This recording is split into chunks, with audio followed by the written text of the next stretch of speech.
ನಮಸ್ಕಾರ friends, quarterly result ಚಾನಲ್ಗೆ ಸ್ವಾಗತ. ಭಾರತ್ ಎಲೆಕ್ಟ್ರಾನಿಕ್ಸ್ ತನ್ನ ಕ್ವಾರ್ಟರ್ 3 ರಿಸಲ್ಟನ್ನು ಪಬ್ಲಿಷ್ ಮಾಡಿದೆ. ಇದು ಕನ್ಸಾಲಿಡೇಟೆಡ್ ಫೈನಾನ್ಷಿಯಲ್ ರಿಸಲ್ಟ್ ಆಗಿದೆ. ಇದು ಈಗಿನ ಕ್ವಾರ್ಟರ್ 3 ರಿಸಲ್ಟ್ ಕಾಲಮ್, ಇದು ಹಿಂದಿನ ಕ್ವಾರ್ಟರ್ 2 ರಿಸಲ್ಟ್ ಕಾಲಮ್, ಇದು ಹಿಂದಿನ ವರ್ಷದ ಕ್ವಾರ್ಟರ್ 3 ರಿಸಲ್ಟ್ ಕಾಲಮ್. ಇವೆರಡು ಕಾಲಮ್ ಹೋಲಿಕೆಗೋಸ್ಕರ ಕೊಟ್ಟಿದ್ದಾರೆ. ಡಾಟಾ ಲ್ಯಾಕ್ಸ್ದಲ್ಲಿದೆ, ನಾನು ಕರೋಡದಲ್ಲಿ ಕನ್ವರ್ಟ್ ಮಾಡಿ ಹೇಳ್ತೇನೆ. ಎಲ್ಲಕ್ಕಿಂತ ಮೊದಲಿಗೆ ನೋಡೋಣ ರೆವೆನ್ಯೂ ಫ್ರಮ್ ಆಪರೇಷನ್, ಅಂದರೆ ಆದಾಯದ ಬಗ್ಗೆ. ಹಿಂದಿನ ಕ್ವಾರ್ಟರ್ 2ದಲ್ಲಿ ಕಂಪನಿಯು 4604 crore ರೆವೆನ್ಯೂ ಜನರೇಟ್ ಮಾಡಿತ್ತು.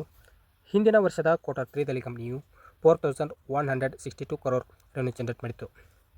ಈಗಿನ ಕ್ವಾರ್ಟರ್ 3ದಲ್ಲಿ ಕಂಪನಿಯು 5770 crore ರೆವೆನ್ಯೂ ಜನರೇಟ್ ಮಾಡಿದೆ. ಕಂಪನಿಯ ರೆವೆನ್ಯೂವನ್ನು ಏರ್ ಟು ಏರ್ ಕಂಪ್ಯಾರಿಸನ್ ಮಾಡಿದಾಗ 38.6% ಅಷ್ಟು ಏರಿಕೆಯಾಗಿದೆ. ಅದೇ ಕಂಪನಿಯ ರೆವೆನ್ಯೂವನ್ನು ಕ್ವಾರ್ಟರ್ ಟು ಕ್ವಾರ್ಟರ್ ಕಂಪ್ಯಾರಿಸನ್ ಮಾಡಿದಾಗ 25.3% ಅಷ್ಟು ಏರಿಕೆಯಾಗಿದೆ. ನೆಕ್ಸ್ಟ್ ಪಾಯಿಂಟ್ ನೋಡೋಣ, ಟೋಟಲ್ ಎಕ್ಸ್ಪೆನ್ಸಸ್ ಅಂದರೆ ಖರ್ಚಿನ ಬಗ್ಗೆ. ಹಿಂದಿನ ಕ್ವಾರ್ಟರ್ 2ದಲ್ಲಿ ಕಂಪನಿಯು 3317 crore ಖರ್ಚು ಮಾಡಿತ್ತು. ಹಿಂದಿನ ವರ್ಷದ ಕ್ವಾರ್ಟರ್ 3ದಲ್ಲಿ ಕಂಪನಿಯು 3197 crore ಖರ್ಚು ಮಾಡಿತ್ತು. ಈಗಿನ ಕ್ವಾರ್ಟರ್ 3ದಲ್ಲಿ ಕಂಪನಿಯು 4213 crore ಖರ್ಚು ಮಾಡಿದೆ. ನೆಕ್ಸ್ಟ್ ಪಾಯಿಂಟ್ ನೋಡೋಣ, ಪ್ರಾಫಿಟ್ ಫಾರ್ ದ ಪೀರಿಯಡ್ ಅಂದರೆ ಲಾಭದ ಬಗ್ಗೆ. ಹಿಂದಿನ ಕ್ವಾರ್ಟರ್ 2ದಲ್ಲಿ ಕಂಪನಿಯು 1092 crore ಪ್ರಾಫಿಟ್ ಮಾಡಿತ್ತು.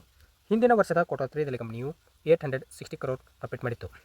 ಈಗಿನ ಕ್ವಾರ್ಟರ್ 3ದಲ್ಲಿ ಕಂಪನಿಯು 1311 crore ಪ್ರಾಫಿಟ್ ಮಾಡಿದೆ. ಕಂಪನಿಯ ಪ್ರಾಫಿಟನ್ನು ಏರ್ ಟು ಏರ್ ಕಂಪ್ಯಾರಿಸನ್ ಮಾಡಿದಾಗ 52.4% ಅಷ್ಟು ಏರಿಕೆಯಾಗಿದೆ. ಅದೇ ಕಂಪನಿಯ ಪ್ರಾಫಿಟನ್ನು ಕ್ವಾರ್ಟರ್ ಟು ಕ್ವಾರ್ಟರ್ ಕಂಪ್ಯಾರಿಸನ್ ಮಾಡಿದಾಗ 20% ಅಷ್ಟು ಏರಿಕೆಯಾಗಿದೆ.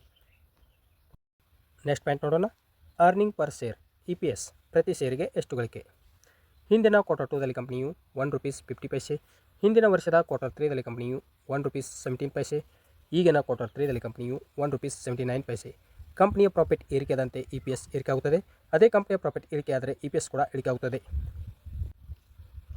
ಓವರಾಲ್ ಕ್ವಾರ್ಟರ್ ರಿಸಲ್ಟ್ ಬಗ್ಗೆ ಹೇಳೋದಾದರೆ ಪಾಸಿಟಿವ್ ನಂಬರ್ ಎಂದು ಹೇಳಬಹುದು. ನೋಡೋಣ ಮಾರ್ಕೆಟ್ ಯಾವ ರಿಯಾಕ್ಷನ್ ತೋರಿಸುತ್ತದೆ ಅಂತ. ಇನ್ವೆಸ್ಟ್ಮೆಂಟ್ ಮಾಡುವ ಮೊದಲು ನಿಮ್ಮ ಫೈನಾನ್ಷಿಯಲ್ ಅಡ್ವೈಸರ್ ಸಲಹೆ ಕೇಳಿ ಇನ್ವೆಸ್ಟ್ಮೆಂಟ್ ಮಾಡಿ. ವಿಡಿಯೋ ಇಷ್ಟವಾದರೆ ಲೈಕ್ ಮಾಡಿ, ಶೇರ್ ಮಾಡಿ ಮತ್ತು ಸಬ್ಸ್ಕ್ರೈಬ್ ಮಾಡಿಕೊಳ್ಳಿ. ನಮಸ್ಕಾರ.